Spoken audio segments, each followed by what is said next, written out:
esengezalaka mingi kokota na banda kuna bino na priorité magazine oyo plutôt menera bino basango ya République démocratique du Congo priorité magazine na biso lelo ebandi la magazine ya lelo na enseignement lancement officiel y a épreuve examen d'état hors session édition 2025 ebandi lelo lundi 2 juin 2025 reportage avec Papi Mbumba. Ministre d'État et à Éducation et Nouvelle Citoyenneté Raissa Malou a procédé à lundi 2 juin 2025 dans le lancement il y a épreuve hors session il y a 59e édition il y a examen d'État cérémonie Oyo Salemaki na kati ya école excellence il y a Bandalungwa na Kinshasa capitale il y a République démocratique du Congo au total 1 73 769 candidats dont 4 061 184 filles 6 112 585 garçons représentant respectivement 42,95% p 57,65% inscrits na dissertation Oyo. Na année Oyo, Baoutaki ba province Oyo ba organisé ba différentes options ya cycle long, ya ensemble ya ba pays pe ba territoire hors frontières. Bazala qui répartit na 3165 centres ya passation, soit moyenne ya 339 candidats na centre. 13 centres ezali situés na ba territoire hors frontières. Selon ministre organisation ya ba épreuve et salami même na ba zone sous occupation ya ba rébellion ya AFC M23 attaque au foot à ba frais ya participation attend ça qu'au foot à ba frais ya participation ba visé à kotika élève mon côté na marge ya circuit ya éducatif organisation ya édition 2025 examen d'État na province ya Nord Kivu Sud Kivu et zala qui rendu possible grâce na mobilisation collective pe prise en charge exceptionnelle ya état pe ya partenaire il y a ba frais il y a participation na examen nationaux pe logistique il y a déploiement pour na quoi assurer crédibilité pe intégrité il y a système éducatif Raissa Malou a invité ba superviseur pe ba inspecteur base à la vigilance pe na rigueur na cycle court 6196 candidats dont 1038 filles 16,76% p 5158 garçons 83,24% inscrits basala qui répartit na 273 centres na moyenne il y a 23 candidats dans centre il y a passation il y a rédaction ba épreuve traditionnelle il y a ba option technique il y a ba cycle mi balé et qu'on s'est déroulé deuxième jour soit mardi 3 juin 2025 ba effectif et s'est présenté bouillé na cycle long 461 786 candidats na total il y a 1 73 769 bazo représenté 43% et effectif global p basali réparti na 2860 centres soit moyenne il y a 161 candidats na centre bas centre Oyo et zo représenté 90,3% et un nombre total il y a bas centre il y a bas épreuve hors session 2025 na cycle court 5633 candidats na 6196 inscrits et zo représenté 90,9% il y a effectif global il y a cycle P basali réparti na 225 centres Oyo ba pesi moyenne il y a 22 candidats na bas centre. Collège Clévert Chibangu na yolo sud ya promoteur Titi Chibangu la tête est fâchée bango pe ba préparer qui ba finaliste bango malamu mingi pour la affronter ba épreuve il y a dissertation boye ba que collège Clévert formation Izaraki Toko pe ya qualité supérieure bon on a détail avec papa Hervé. Début yaba épreuve ya hors session examen d'état 2024-2025. Boya bake et zalaki ya koyinda na l'une de meilleures écoles ya commune ya Kalompe ya quartier Yolo. Collège Clévert Chibangu awa bana classe bazalaka poli na niveau moko élevé. Discipline priorité nde ya bango nyoso pe priorité ya leader na bango Chikose Chibangu Titi. Po yende a beta kasete ya moto que avenir et vandinde na éducation. Lokola bana ya collège Clévert bazalaka très discipliné. Bazalaka na intelligence pe batiaka nzambe liboso. Yango wana promoteur na bango a insistaka mingi na bana batanga pe batia sérieux. Na yango avaba affronter épreuve ya Exeta 2025 et sengaki na bango bazwa message d'encouragement ya leader na bango Chiko Chibangu Titi la tête fâchée. Et je pense que non. Comme on dit bonne chance. Le mardi, demain, vous allez faire un effort de terminer avec les points. Vous allez terminer avec les points. Parce qu'on ne souhaite pas que non, quelqu'un ne puisse pas réussir ici. Les choses les plus importantes, c'est tout le monde puisse réussir. Mais à condition de régler tous ces écoles-là. Après avoir koyoka coaching payant, il y a promoteur Chichi Chibangu Chikose la tête fâchée. Bah finaliste il y a collège Clover Chibangu. Très motivé, puis moral bien en place, bah lobby match est bien, beau landabino moko. Il y a en outre, oui, Clever, c'est important. Je dirais à tout le monde, c'est toujours bosser et avoir l'esprit calme pour bien résoudre des problèmes. En plus, bonne chance à tout le monde. Je suis téméraire que nous allons finir notre diplôme. En fait, nous allons prendre notre diplôme en charge maintenant. Non, je suis pas payée. Timana yango direction centre lycée Matonge pour la dissertation. Papa, maman, yo mutu olingaka mwana na yo atanga na ba condition ya malamu pe azala bien formé. École ezakaka moko na commune ya Kalamu pe na district ya Funa Mobimba. Collège Clever Chibangu awa nyonso eza world. Eyokani. Chef de l'État Félix Antoine Tshisekedi a clôturé le week-end dernier campagne à candidature de la République démocratique du Congo en tant que membre non permanent dans le Conseil de sécurité des Nations Unies pour l'exercice 2026-2027. Bon, on a élément avec M. Papi Mbouma dans le détail.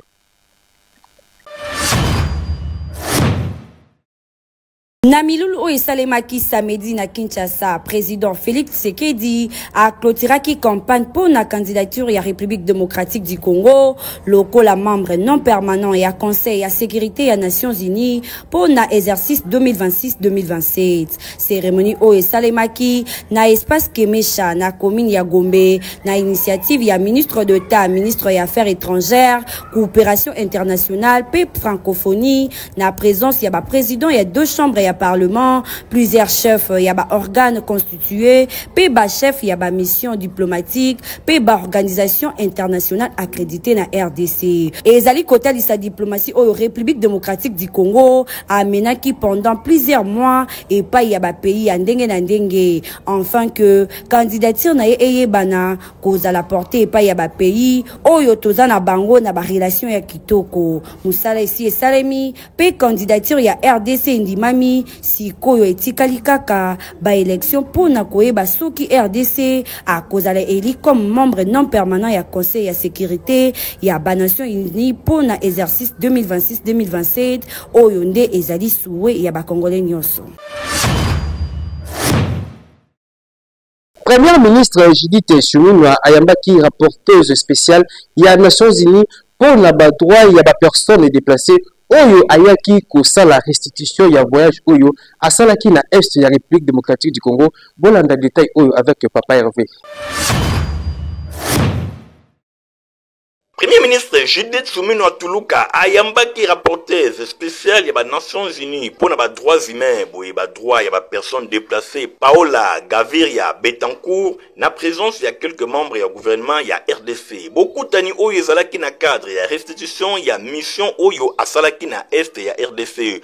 Durant 5 jours, Paola Gaviria Betancourt akendaki na Beni, Bunia, Goma pour na kota la situation humanitaire, il y a bato oyo bazali déplacés, ba victimes et ba conflit armé oyo eza na région. Na maloba na rapporteur spécial atalifi résilience pe détermination ya population oyo akutanaki na bango. Alobi akuten na bato ba déplacés, ba autorité locale, société civile pe basi message na bango ezali clair, balingi kimia, balingi kotonga vi na bango, bazonga lisika bazali kovanda, ba kota na ba accéder na éducation, ba soins de santé, autonomie économique, pe surtout balingi avenir ezala na kobanga te ndenge Paola Gaviria Gaviria Betancourt atalisi a souligné que la communauté oyo azali kokuta na yango bazali kozela appui concret ya communauté internationale et surtout action moko renforcée ya l'état congolais.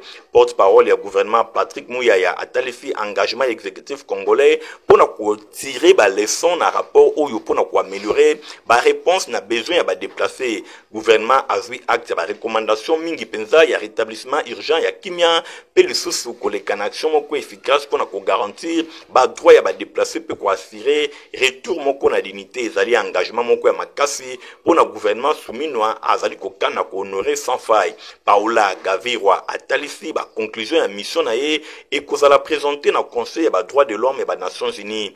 Rapport oyo ezali ko viser ko mobiliser soutien international ya makasi en faveur ya RDC pe ko renforcer ba capacité ya gouvernement na gestion ya crise humanitaire. Premier ministre Judith Suminwa atalisaki attention ya gouvernement na ye na rapport oyo et ko jouer rôle moko important na mise en œuvre ya politique plus humaine et durable en faveur de la population déplacée.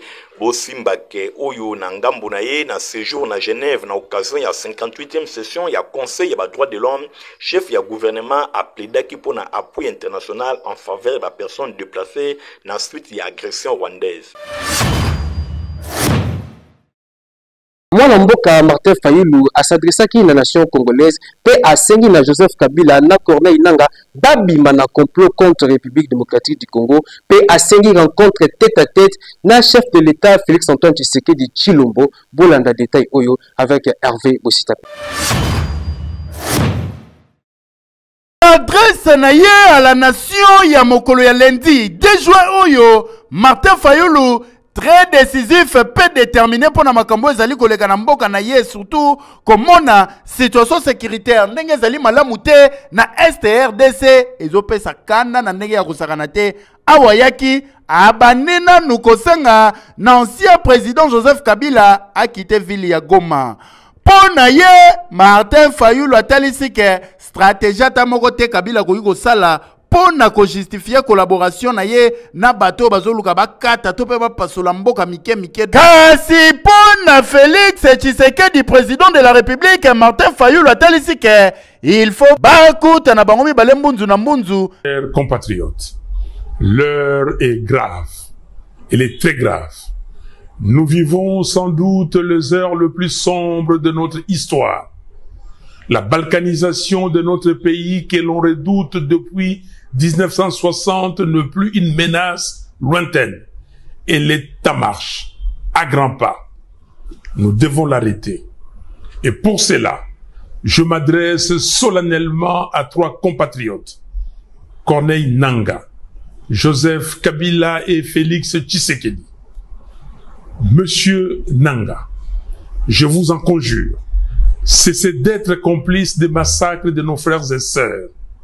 Cessez de livrer notre sol, nos vies et nos ressources aux forces étrangères. Le sang congolais ne peut plus couler avec votre complicité. Monsieur Tshisekedi, vous avez le devoir de ne pas laisser notre génération être celle qui aura vu le Congo se désintégrer. J'en appelle à un sursaut d'honneur et de responsabilité. Je veux vous voir, non pas pour une faveur, mais pour une discussion directe, sans faux semblant, sans compromission, mais par patriotisme, afin de trouver une issue digne à cette crise existentielle. Affaire oyo, façon politique à RDC comme Kotambola, Tozo Tala, Tozo Zimele. Hey, Keyo, oui. Réaction à chef de l'État Félix Antoine Tshisekedi à travers porte-parole naye Madame Tina Salama na tweet oyo a tutaki na compte X bolanda ba détail oyo avec Gracien Nyoka. La thé, car le même jour, Félix Tshisekedi, président de la République, andimi kokutana na opposant Martin Fayulu ndenga talisa ki yango na adresse na ya la nation.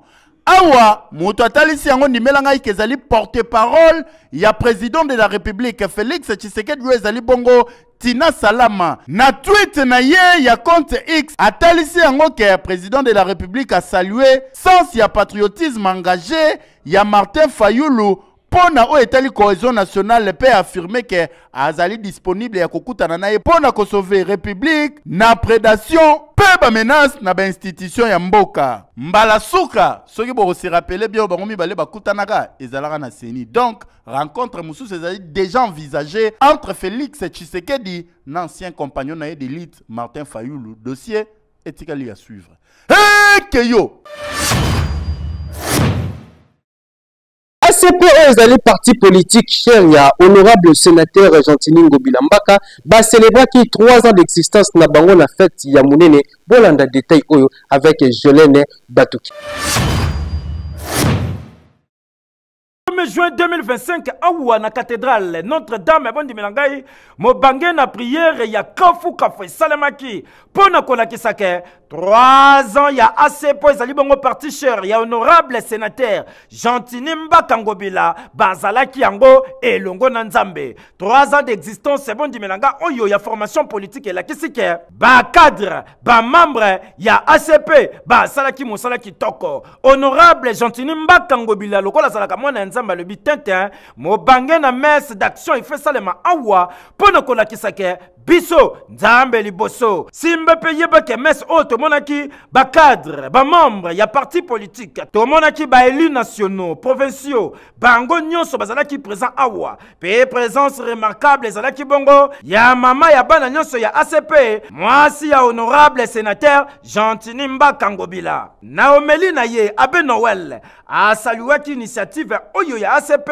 ya kotika nyonso na maboko ya nzambe likambo etali foi pe humilité yangwana et salaka ke ACP akende toujours liboso a rappeler na bactère politique nyonso oyo ezali bongo rôle ya politique ezalaka ya ko protéger ya ko sunga mboka po bino nde batu boza na action po nimelanga président national ya ACP honorable sénateur Gentini Mbaka Ngobila tanga zwaki maloba atalisi ke ACP ezali bongo ko incarner vision monene ya République démocratique du Congo pe surtout likambo etali développement a insisté mingi na likambo etali réconciliation yoka communication na ye 3 années d'engagement, de résilience et de fidélité à une vision, celle d'un Congo plus juste, plus équitable, plus participatif.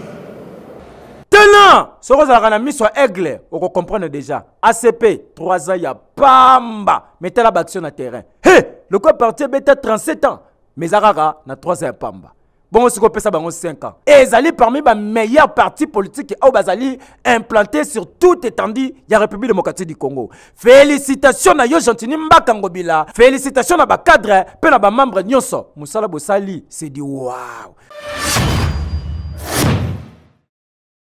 Iceberg les anciens de Yolo bazalaki na réunion munene na fondation Maître Toro na siège na bango na école chrétienne Béni ya promotrice Nelly Lubuma na quartier Yolo Nord bolanda détail oyo avec Bositapen papa Hervé. Mois de mai ezalaki marqué puis clôturé na mobange na rencontre per réunion d'alliance entre l'ASBL les anciens de Yolo na fondation Maître Toro. Botu nanga nini Masolo esangisi des grandes structures oyo ya funa pe ya Yolo ezali organisation ya festival le Maître Toro oyo ezali prévu pour l'année 2026 na mois de mai. Na yango Madame Nelly Lubuma, experte en pédagogie active et participative et promotrice des écoles, a salaki mo bangena exposé pour la présentation ya organigramme ya festival le Maître Toro bolanda démonstration. Ça veut dire que oyo bazo réfléchir sur toutes les activités artistiques. Ça veut dire ceux qui musiciens mo fa beta.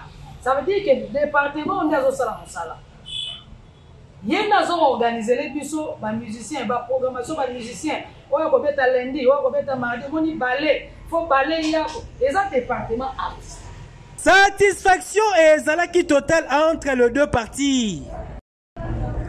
masolo oyo festival Maître Toro eza na niveau moko ya kosakana te parce que ezali projet ya monene oyo ezosenga implication ya bakongolais nyonso surtout ya gouvernement congolais. Na suka ya réunion bandeko ya fondation Maître Toro bazangaki maloba te.